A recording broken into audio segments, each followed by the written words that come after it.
All right now. All right now, buddy. All right now. Let's get to simmer down. Let's simmer down there. Let's simmer down there, Bobby. Take a knee there. That's a good kid. All right. All right, all right. I'll tell you what. Today is the big game. It's the biggest game you ever had. In fact, this is the biggest game that ever existed in the history of time. That's how big. It's that important. It's as important as that T in the middle of that word. That's how important it is. Now, I'm going to tell you this much right now. I'm here to strategize and profulgate with you to figure out some ideas, right?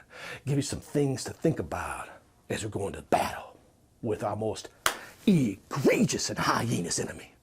It's terrible. Right, Bobby? You know it. You're a good kid. I can tell you this much. I'm so proud of you. I told myself I wasn't going to do it. But I tell you this much. I'm so proud of you. Especially you, Bobby. I'm proud of you, Bobby.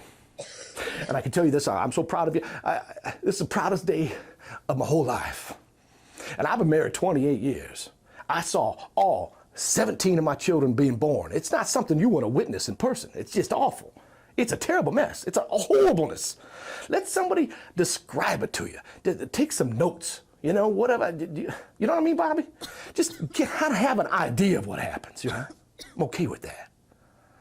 Now, they say this team is good. But I'm here to tell you that's the greatest team that ever existed in all humanity in the history of the universe. It's that good, and you have no hope of prayer in winning tonight. I'm sorry to tell you. I figure you probably learned that along the way, as bad of a team we are. But this one's real bad. You have no hope of prayer to score 1 point. In fact, you could leave right now and go home and go to bed, for that matter. And you will score more points than if you actually went on the field. You know what I mean, Bobby? You could also, the team could be one of these situations where they get caught in traffic, you understand? And they will still be victorious. That's how bad of a most hyenas beating this is going to be. It's horrible. I feel bad for you. I don't know if I'll be able to raise my head after this if I were you. But I'm here to tell you, I'm going to try to make it just a little bit easier. Just a little bit easier for you. I'm going to give you some inspirational quotes. Bobby, can you give me that clipboard? Get glasses on. Thank you, Bobby. All right. Looked up some of these ideas. Come up with some good things. Help you guys out for beating. A stitch in time saves 9. You're going to receive at least those amounts of stitches, quite honestly. A bird in the hand is what two in the bush. I don't know what to do with that one. Life is what happens when you are busy making other plans, and you tonight should plan to lose. Tell you what, sing like no one is listening, love like you've never been hurt, dance like nobody is watching, and play the game tonight like you're Dewey trying to defeat Truman. And that's a brand new reference. You have to kiss a lot of frogs in order to find a prince. You can just ask my wife. Guaranteed. Everything happens for a reason, especially beating like this that you're going to receive. Tell you what, live every day like it's your lap, because this day is going to be worst. Guaranteed. Never attribute to malice that which can be adequately explained by stupidity. Yeah, I don't know what to do with that one. 2 roads diverged in the wood, and I took the one less traveled by, and that has made all the difference. Perhaps you should have just stayed home and traveled nowhere, especially just in the locker room of the game. And there are 2 types of people, Bobby. There are 2 types of people in this world. There are winners, and there are losers. Here's hoping you're one of them. And begin with the end in mind. And this end is going to be, it's going to be egregious and horrible. So I hope this helps out. Makes it digestificating a little bit better. So you guys can all feel a little bit better about yourself. You're not going to feel 1 bit better, but just a little bit better. You know what I mean? Just a little bit. You're not going to feel it all, but a little bit. Who's with me now? I'm not going to start the class, get you all riled up and get you all thinking you're going to win, because that's not going to happen. So let's all have at it. You guys appreciate what's going on and kind of what you're going into, yeah? All right. So, Bobby, that was good. That was a nice speech. Yeah. You know, I think maybe you should take a rest first. I'm tired. Yeah. Really That was a big speech. I know, Bobby. Bobby, I'm tired. But, you know, the game can come later. It's big And, game. you know, for now, It's big we'll game. take a break and then take your medication. Hey, is Bobby getting the red pill or the blue pill? I don't know. Speaking of podcasts, stay tuned, folks. Who are you talking to? Oh, it's my fans. Sure. Things. All right. Right, Bobby?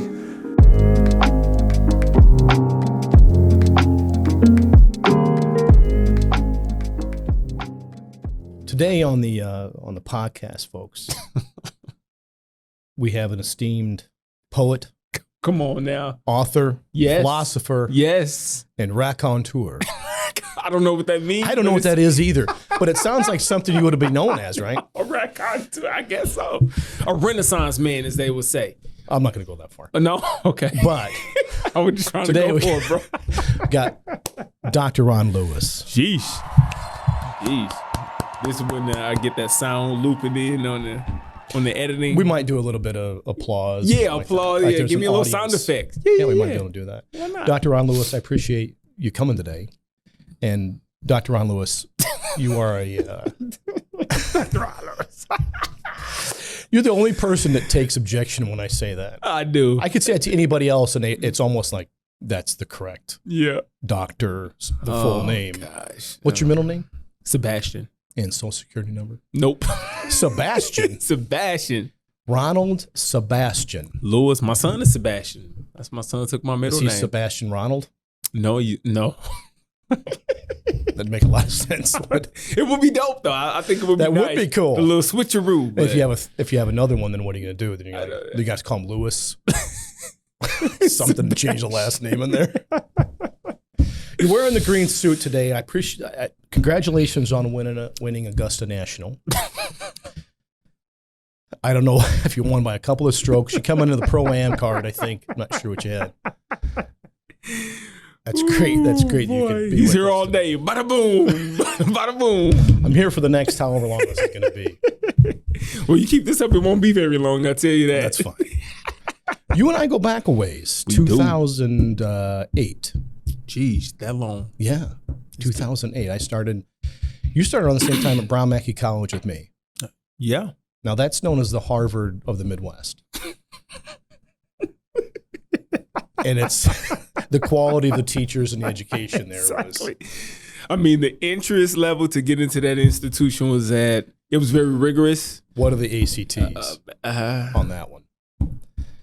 No disrespect to anyone that No, attended I was just that going to say institution. that. I do want to Let me back down Yeah. from that high horse that I was Yeah. on. Yeah. I was actually more from like the administration. Yeah. That was kind of more the difficulty I think that I had.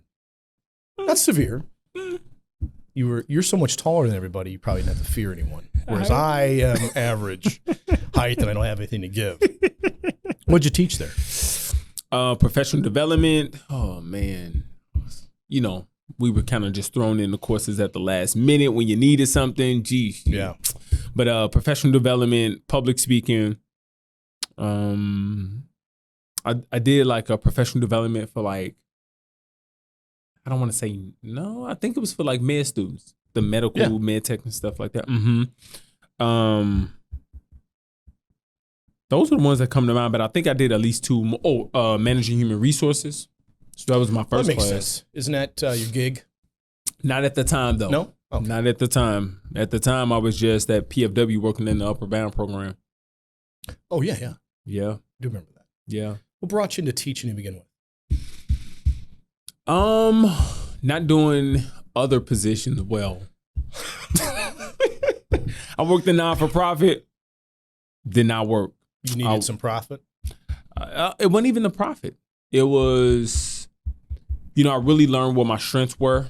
And sometimes you gotta be unsuccessful to be successful. And I was very, very unsuccessful in some of those not-for-profit early in my career. So I took the Strength Finders First Is that one. the Gallup one, or is the that something else? Yeah, the Gallup one. Yeah. Yeah, the one where you get the 35 strengths, 34 strengths. Yeah. Yeah, I took that. What was your top 17? At that time, it was number one was communication. Don't remember anything else. That's it. That's all you got. That's all I got. Top Really? 17. That was it. But I really started to ask myself, what do you do with that? Because whatever I'm doing in the Right. moment is not working. So I needed to make a change. But And were you communicating well in a nonprofit? That's what really matters. maybe not enough. Really? Maybe not enough because it wasn't. But the job, and that's a good question because yes, communication in a sense on the surface, yes, was I talking to people? Yes, but it was the details.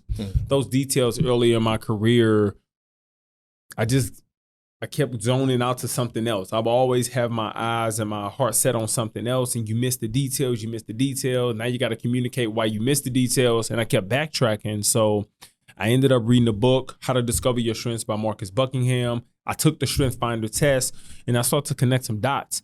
And in Strength Finders, they say people with this dominant strength, they do teach, consult, they speak, And all kind of worked into your all kind of. And I just really started to just base my life around that strength alone. the communication part. Yep. Lindsey Buckingham is known as a guitarist, right? Don't know who that is. The book you said was by Lindsey Buckingham. Lindsey. He was with Fleetwood Mac Marcus for years. Buckingham. What was it, Marcus? Yeah, Whatever. not Lindsay. I don't know Marcus who that Buckingham. is. Yeah. Why Marcus Aurelius? Why him? I do like Marcus Aurelius, the great Stoic, but that's not what I'm referring to. Why that book? What? Why that book? Does someone Bec- say, "Hey, Ron, you need to read No. this thing"? Well, no one suggested the book as much as I was on a sense of discovery at that time in my life. And I was absorbing information. Mhm. I was absorbing information from like Tony Robbins, Jim Rohn, Les Brown, like those kind of inspirational speakers. But there had to be something that I was still missing. And once I took the Strength Finders, I think that book was referenced. One of the two was referenced in one of the books, so I'm not sure which one. Strength Finders either referenced that book or How to Okay. Discover Your Strengths referenced Strength Finders. So one way I got to both of them. But it really just made a lot of sense for me. It started to click for me, and that led me on a path of pursuing education. Did you find out something about yourself you didn't like? When you're going through all that stuff, you find out I didn't realize I was this way. That's a lot of times people do those Strength Finders thing. We did something here. It was a couple months back. We did that professional development day. Yeah. And they had something that was, I don't even remember what mine were at all. I don't remember what one. Yeah. Any of them, I could assume. Mm-hmm. I think it's just going to be my vanity. Yeah, I'm about to say it's your ego. Like, I Handsome. don't need, yeah. Handsome is number one. Exactly. I can't. Studly man. Who can disagree with that? I can't. Right. I A can't. man among the people too. Come on now. I was like, well, yeah. You can't.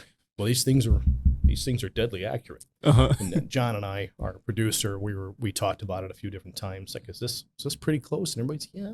Mm-hmm. Even the stuff that was strange. And Mm-hmm. I was looking for something that was really odd, Yeah. and it was out of whack from where. Why, race car driver? Pogo stick champion? Is that really a part of this? And I always kind of wondered that as if anybody ever find out something they're not. Like, boy, did I answer something wrong here? That's out of whack. You talk about as a teacher. You too much, bro.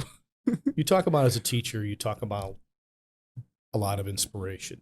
You talk Mhm. about I try to. mission statements. You talk about Yep. stuff. What's your mission? When you talk about becoming a teacher, every teacher they should Mm-hmm. have some sort of mission statement, some sort of philosophy.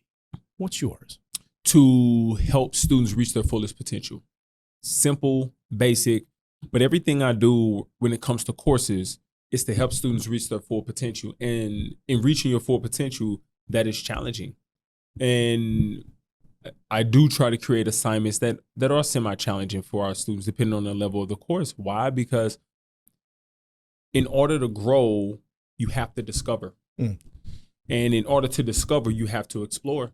And I want our students to explore. I want our students to walk away saying, man, I got an A in that class, but I learned something about myself. You may pick up only one idea from the content, but you can pick up a number of different things about yourself as you're learning the content. The traveling throughout. the kind of the Correct. The duration of mission it. Correct. And I and like any course, I really want students not to just go through the course. I want them to grow through the course, grow through it, learn from it. Again, not just is this the right answer or the wrong answer. You're probably not going to remember that, but you will remember the process it took to get to the right answer. Yeah. Do you ever have a student you can't reach? One that no matter how much you try to, every quote you can think of, a stitch in time saves 9. It's the only one that comes to mind. Ben Franklin, Uncle Ben.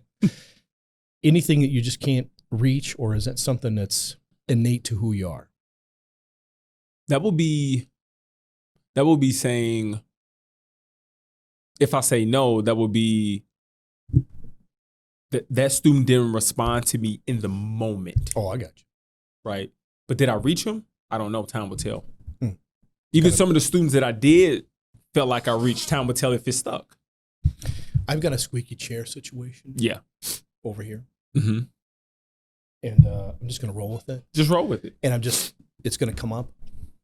Apologies for that. All good. Well, right. Might have to edit a little bit of that out, John, but he loves doing that kind of stuff. Inspiration's kind of a weird thing, right? Mm-hmm. So everybody's got their own gig. Yeah. Everybody has their own throwing a chair across the basketball court. Bobby Knight, yep. Or a sword fight. I don't know. That's kind of came to mind. But everybody has something. What's your go-to? What's your go-to? You mean to inspire thing? myself? You and someone else. You and students. I think to inspire myself most often, I look within. And what I mean by that is if I'm in need of inspiration, that means I'm lacking something. Maybe it's confidence, maybe it's self-assurance. And like all of us, we've all been through something.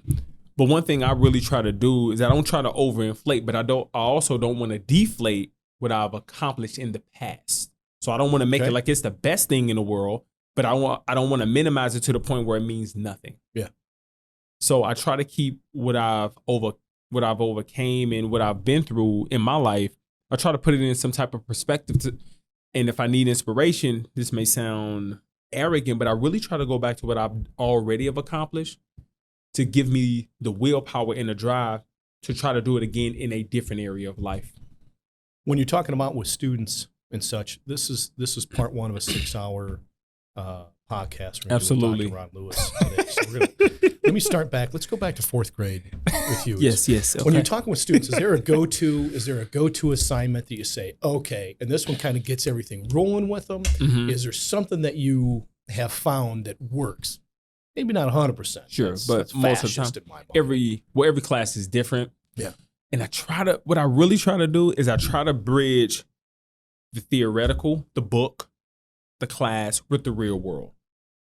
If I can get them to see what they're learning is actually happening in the real world. Should you give them examples and such? But even projects, assessments, assignments. Like find a company and tell me how they market that particular brand using the concepts we learned in the book, but use a real company like Chick-fil-A to do it. If I can bridge the gap between the book and the real world, I think students gain from it and benefit from it more than me just giving them the lecture. I truly believe this education thing is a 50-50 when it comes to the experience. So experience-wise means I show up, I have energy for you, I give you great content. The 50% from the student is that you receive the content, you're engaged because you read the material. That's the experience. But when it comes to the learning, that's the 75-25. Student is 75, I'm 25. I make sure I'm prepared, I'm on time, I give you the energy, but I give you really good content and I go outside of the book. The 75 is, did you take notes? Did you listen? And with the inspiration thing, does that give you the sense of this is what you were meant to do? Be a teacher, an educator? If I wasn't teaching at USF, I would be teaching something. Teaching is not relegated for me in the classroom. I teach kickboxing classes. I teach boxing classes. I go to an organization. I teach emotional intelligence, leadership, diversity, communication. My whole life is built around teaching. So if I'm not teaching somewhere, I'm teaching somewhere. That's what I do. Do you teach a booty boot camp? That's not what I do. I teach more not that boxing. Advanced? Not that. Not that difficult. Not even close. Those are crunch. Well, it's not something, everyone Is that one of those? everyone has to. Because those are really difficult classes to teach. I can't even talk with this guy. Yo, man, we got to get him out of here. It's all day. I do not teach any class like that whatsoever. Those are tough classes. Those are tough. Those are tough. I used to take, when I used to work out, this was a while back, at Spiece. They Okay. had this little, it was aerobics and weights class. Yeah. And I would go in there, and I was like the only guy. Uh-huh. Torn up everything I owned and Mhm. stained and whatever. And everybody else comes in looking like it. Oh, man, what a bum I look like. And I would come in, and they had, you get this barbell, and you put X amount of weights on there. And I'd see the girls come in there, and they put a barbell with like a 5-pounder on them. I'm like, whatever. So I cranked that baby up with every plate, and it would be bending over my hands. And like, okay, now we're going to do 1,000 of these. Like, oh, my God. You can't even move your hands 1,000 times, and they're over there smiling away and doing this. And I'm like, God. 4. Like, wow. The second time I went with a little bit different attitude. Yeah. But it wasn't that really difficult booty boot camp that you teach or whatever. I don't teach that. You a big watcher of the UFC and the I am. Yeah. Who's your who's your go-to champ? I'm a Johnny Bones fan. Johnny Bones Jones or John Jones. Yeah. I'm not going to say the typical Conor McGregor. I'm not. Israel Adesanya is good. He's not the champ, but he's pretty good. Yeah. I kind of base. I practice martial arts, so boxing, kickboxing, and I watch them a lot for, for techniques and things like that. Well, let's settle this debate once and for all. Mhm. Chuck Norris, Yeah. or Bruce Lee, and I'll tell you if you're right or wrong. Let me just. I don't know, and I'm gonna tell you why. We have never seen Bruce Lee actually get in a combat situation outside of a movie. Okay, let me ask you a different way. Yeah. Which one would you prefer not to fight? And I'll tell you if you're right or wrong.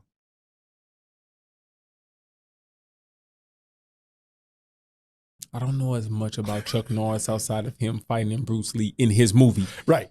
So, and my mom still watches his show, which I don't know what that show is called. Texas That's Ranger? it, Texas Ranger. She still watches Chuck Norris, hot dog it.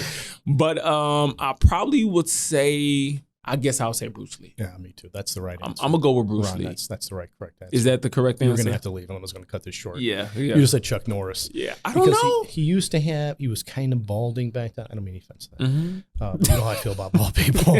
and he got I don't know. those old movies back then. I will don't say- lie. Those Mhm. are true stories. But I will say in combat sports, there are weight classes for a reason. So What are you saying with that? I know. What I'm saying is Where are you that going? I think, if I'm not mistaken, Bruce Lee was maybe 155 pounds. Chuck Norris looks bigger, and I think that plays a major Bruce Lee role. weighed 155, I'd be really surprised. What do you think? Less? He was like 75 pounds. 70? Okay, so that's my point. He was very lithe. Okay, so But I think he was only like 4 feet tall. So that's why I may like Chuck really Norris. long. He had that 2-finger, 1-inch punch. Uh-huh. Break your sternum clean off.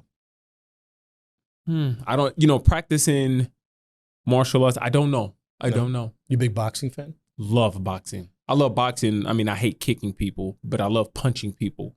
So let's settle this debate right now. We're going to Okay. put you on the spot. Please do. This is your podcast. This I is want you sport. to This, shine. this is my sport management phase of it. Okay. Right, this is where we're going to sports Yeah. management. What is the worst Rocky movie? Easy.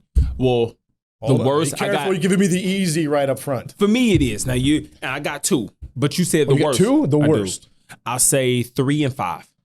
You're kidding me with Clubber Lang is what? Cheesy, What? predictable. Mick dies?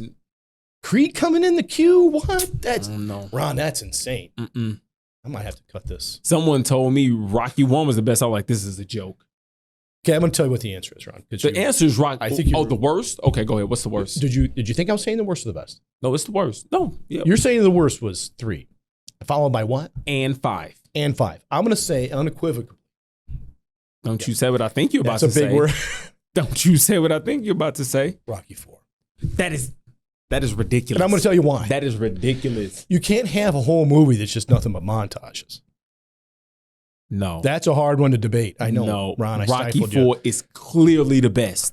Why would that It's not even close. It's not even close. That's insane. What's your next steps? You talked about inspiration. You talked about coaching some booty Don't boot even camp say- things. And you talked about boxing. Mm-hmm. What do you want to do? You've had a taste of a little bit of everything. Actually, I have professionally. I've had a taste of more than I wanted to. Yeah. More Was than it I wanted worth it to get to where you are now? Did you need it? 100%. Really? I needed it all. I needed it all because my passion is fueled with purpose.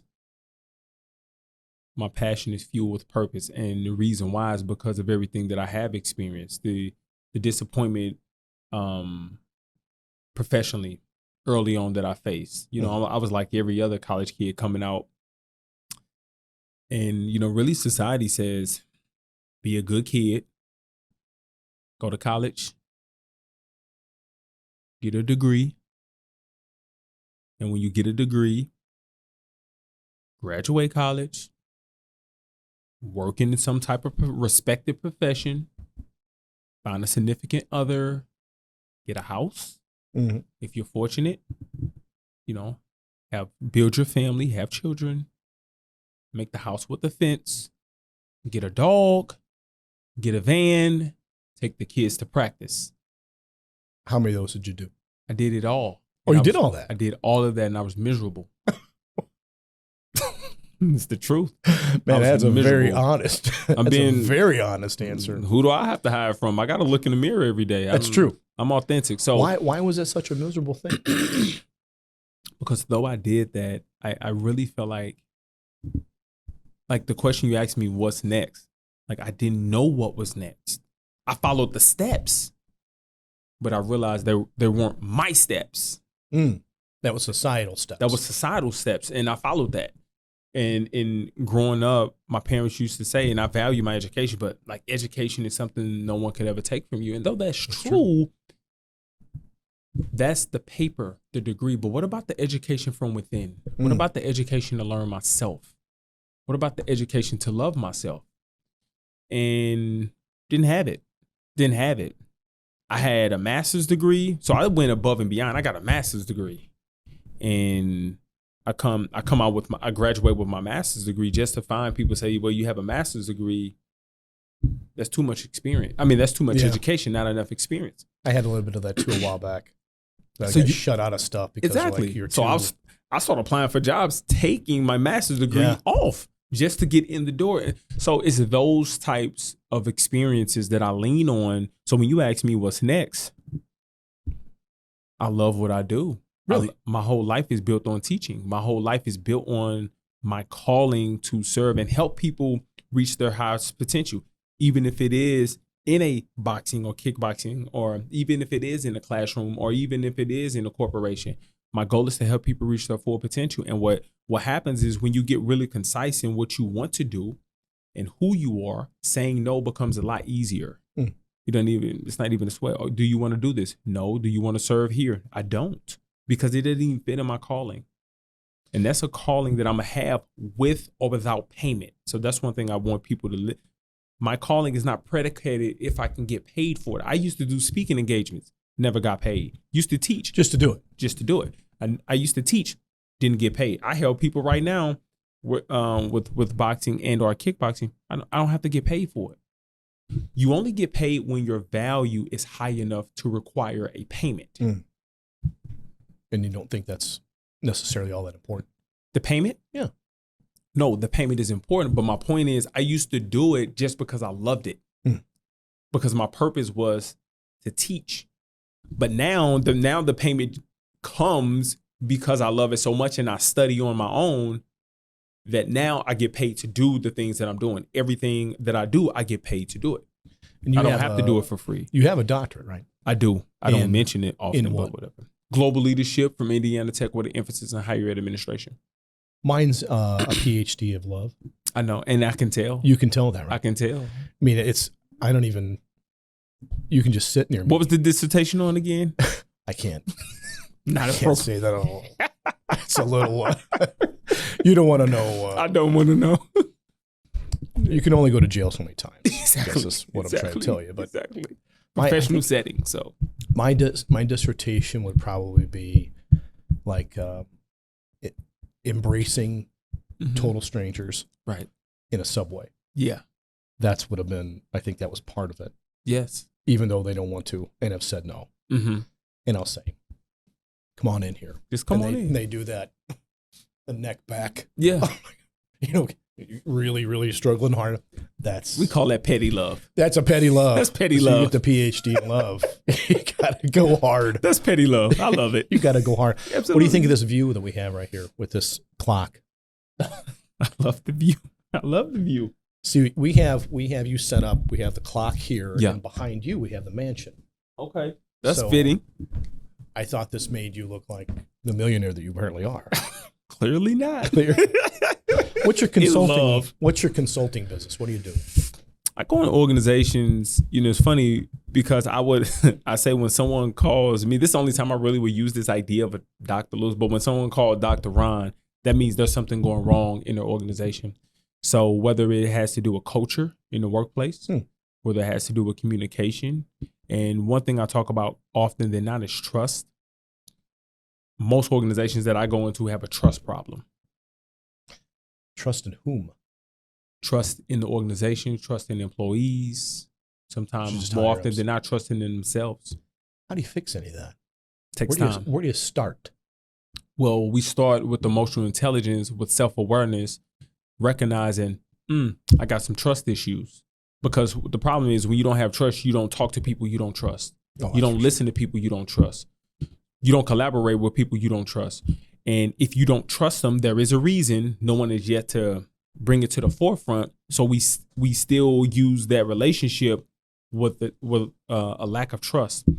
So then that's when we start hearing things like, oh, we are not communicating. No, people are communicating. They're just not doing it verbally, but they're telling you everything It's by maybe- not talking to you. And it's maybe negatively too as well. Correct. It's not in the best ways. Correct. But we communicate with our bodies. So if I walk past you and not say anything to you, I just communicated with you for whatever reason, I don't see you worth talking to. Oh yeah. Yeah. could see 55% that. of our communication is just body language. So people What try does to, this tell you? well, that tells me you're a studly man and you're I mad know. at- Well, Yeah. that's just me sitting here. Oh, my bad. No, my with bad. the arms crossed. With You the were arms looking at crossed. before. Oh. You had turned away for a second. Right. What is this? Patience. That's not what I'm trying. I'm not, You're I'm a not man of throwing the patience. vibe out at all. If Patience. I was this, maybe patience. Uh-huh. but Oh man, well I'm a positive guy, so I think you're Yeah. gonna take the positive round. on yeah, that. absolutely everything. That's not John. What was I trying to do there? Was it? It was just immense. Something bad. you probably hate. Maybe. I get a lot of that when I used to, when some of the schools that you and I worked for Mhm. early on all failed at like exactly the same time. And I was struggling to find some place to go. Yeah. And I kept having to go to job interviews. And so we'd sit there and talk, and then people would start off real close, interested, and then Mhm. eventually Just lean back. with the squeaky chair on top. This actually works to my advantage, the squeaky chair. Right. Yeah. Just fade from. All right, I'll just go ahead and get out of here. This is awful. Yeah. This is a terrible situation. You and I were talking about a while back about something that you like to do. You like to give everybody an A, regardless if they go to class. hmm You give everybody an A. If they don't turn in any assignments, you give them an A. Correct. Absolutely. Grade inflation is your baby and is part and parcel of what and who you are in general. hmm If you take Ron Lewis's class, just sign up for it. Don't show up. There's your A. Correct. Is that correct? No. Oh, Absolutely not at all, boy. I missed. No, I'm the. I didn't hear that right at all. I'm the extreme, but I do think there's a level of great inflation when it comes to at least expectations at times, not all the time, but at times about output versus I don't want to say the reward, but the Expectation. expectation. Yeah. So the output, like the work that I'm receiving or assignments being submitted, versus what the grade should be after the fact or what the potential grade could be. So I just try to give students expectations of what it takes to get an A. At least with me, at least my expectations of an A. And you know, like I tell students all the time, you don't get promoted for just showing up. That's been my the belief minimum, for right? a long time. If But I maybe come to work, But it does it happen in our professional world? 100%. No. But generally, nah, you got to do something else. So showing up it's your job. That's the C. But maybe you serve on 3, 4, 5 committees. Okay, great. Maybe you're at a B, and maybe you do something extraordinary that is so unique to you and to your particular role. Now you're at an A. But that's to me how assignments are. You give me the minimum. That's the minimum. You can't expect giving the minimum is and get maximum grade back. correct. I No, got you. no. That's a tough one. I get a lot of students that will say, "Do you give extra credit?" And I just no. And then do you give? Do you take late assignments? No. And Mhm. I say, that's become the norm, unfortunately, that we have so much extra credit, so much. There's not this ownership Correct. of what they're trying to do. Yep. And then I have quite a few students who come, "Can I use you as a reference?" And I say, I don't know if you want to do that. Mhm. I'm Mhm. likely to say, Lord knows what. Mm-hmm. And I would say, yeah, if that's the students I know that have done the work. And 100%. I've had to say no. Mm-hmm. Yeah, I'm not. And I always say, I don't give out recommendations. Mm-hmm. But that's I don't want to hurt everybody's feelings.